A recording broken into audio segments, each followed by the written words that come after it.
Bonjour et bonne fête, Sainte Faustine aujourd'hui en ce 5 octobre. Chantons avec elle sa prière.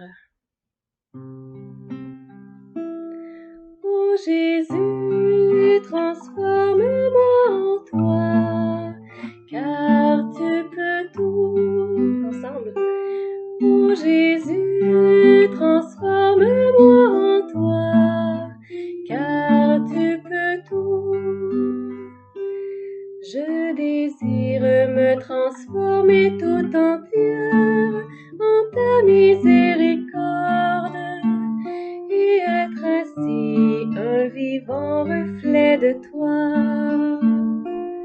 Seigneur, que le plus grand des attributs divins, ton insondable miséricorde, passe par mon âme, passe par mon cœur sur le prochain. Ô Jésus, transforme-moi en toi, car tu peux tout. Aide-moi, Seigneur, pour que mes yeux soient miséricordieux, que je discerne la beauté de mon prochain. Aide-moi, Seigneur, pour que mes oreilles soient miséricordieuses, que je me penche sur les besoins de mes frères. Aide-moi, Seigneur, pour que ma langue soit miséricordieuse, afin que j'aie pour chacun un mot de pardon. Aide-moi, Seigneur, pour que mes mains soient miséricordieuses, pour que je sache faire du bien à mon prochain.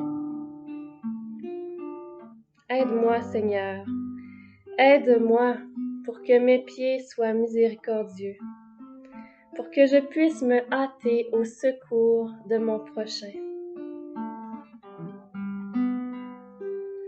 Ô Jésus, transforme-moi en toi, car tu peux tout. Aide-moi, Seigneur, pour que mon cœur soit miséricordieux, que je ressente les souffrances de mon prochain. Seigneur, mon véritable repos est en toi, il est de rendre service à mes frères. Je m'enfermerai dans ton cœur très miséricordieux. Ensemble.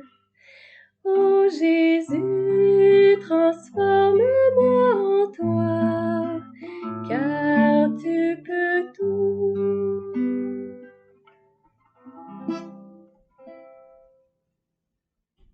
Sœur Faustine, cette grande âme de la miséricorde, je crois que parmi tous les saints et les saintes, c'est vraiment ma grande sœur d'âme. C'est celle que je préfère entre tous et je pense que c'est facile de comprendre. Mais plus que de la préférer, je crois que c'est elle qui m'a adoptée. Et pour cela, je lui suis très, très reconnaissante. Faustine, qui est née en Pologne, qui a vécu 33 ans, qui a été la troisième de 10 enfants. Et quand elle était jeune, elle était reconnue pour son goût de la prière, son ardeur au travail et son obéissance. J'aime te rappeler qu'elle est allée à l'école seulement pendant 3 ans et que aujourd'hui, c'est une grande mystique. Et les théologiens la lisent et disent que tout est parfait dans ses écrits au point de vue théologique, au point de vue de la théologie de la miséricorde. C'est incroyable, hein, ce que le Seigneur peut faire avec une âme qui se livre à lui. Quand elle était jeune, elle avait faim d'être livrée à Dieu, mais sa maman lui disait « Attention, tu as des responsabilités dans la famille ».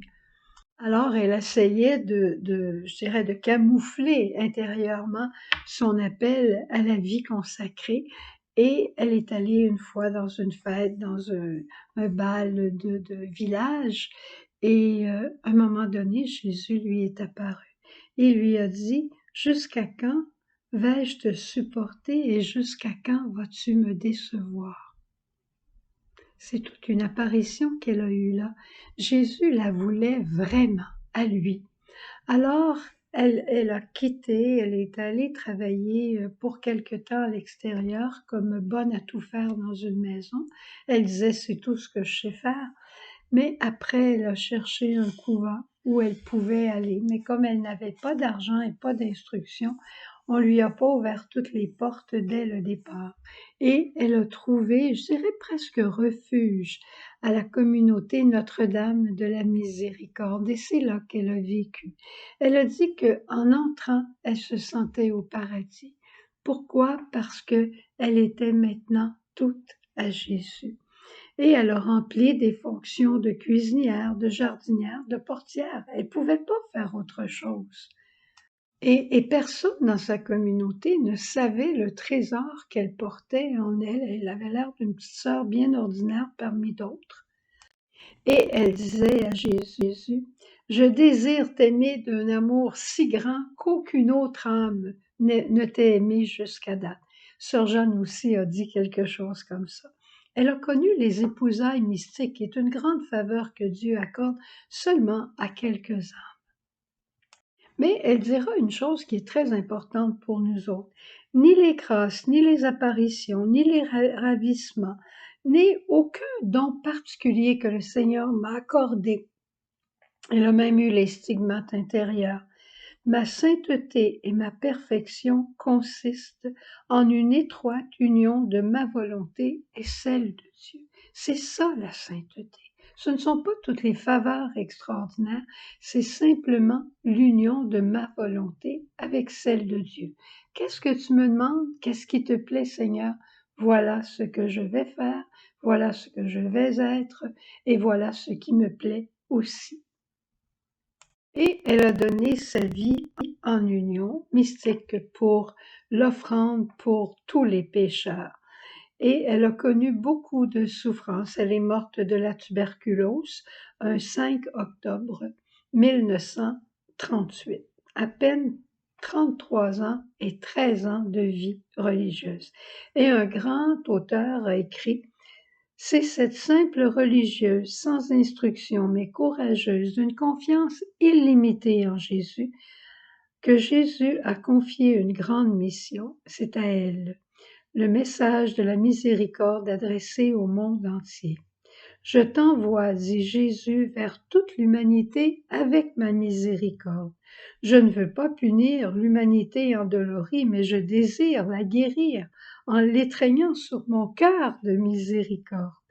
Tu es la secrétaire de ma miséricorde. Je t'ai choisie pour cette fonction, en cette vie et dans la vie future. Elle continue de travailler. Faire connaître aux âmes la grande miséricorde que j'ai envers elles et les exhorter à la confiance en l'abîme de ma miséricorde. Au fond, sa mission a été de nous faire avoir confiance en Jésus miséricordieux. Jésus, j'ai confiance en toi, et à devenir miséricordieux les uns pour les autres. Ce n'est pas tout qu'avoir confiance en Dieu, c'est avoir tellement confiance en lui qu'on en devient imbibé pour être capable à notre tour d'aller et d'être miséricordieux les uns avec les autres. Et c'est là le grand défi. Ça a été ça l'incarnation. Jésus est venu révéler le Père aux hommes en étant miséricorde. Et c'est ça qu'il nous demande, de révéler son visage de Père en étant miséricorde. C'est pas tout le monde qui va lire l'Évangile, pas tout le monde qui va lire les écrits mystiques, mais tout le monde qui te voit doit voir le Père. Et qui est le Père? Il est la miséricorde, l'amour, la miséricorde. Alors, je te laisse avec ces quelques paroles. Tu comprends que mon cœur déborde, puis je voudrais t'en parler, mais bon, le temps avance. Mais je veux juste terminer en disant, tu sais, cette nouvelle communauté dont Jésus a parlé à Sœur Faustine, la fondation de cette nouvelle communauté, je crois que nous en faisons partie. C'est que l'humanité devienne porteur du message de la miséricorde pour tous nos frères et tous nos sœurs. Si tu connais, si tu as déjà expérimenté la miséricorde de Dieu, eh bien maintenant, ta responsabilité, c'est d'aller le dire aux autres, d'aller le montrer par ta vie. Bonne journée dans la miséricorde. Soyons heureux d'avoir été choisis pour une telle mission à la suite de Faustine. Au revoir et à la suite de Jésus. Ô Jésus, transforme-moi en toi, car tu peux tout. Ô Jésus, transforme-nous en toi, car tu peux tout.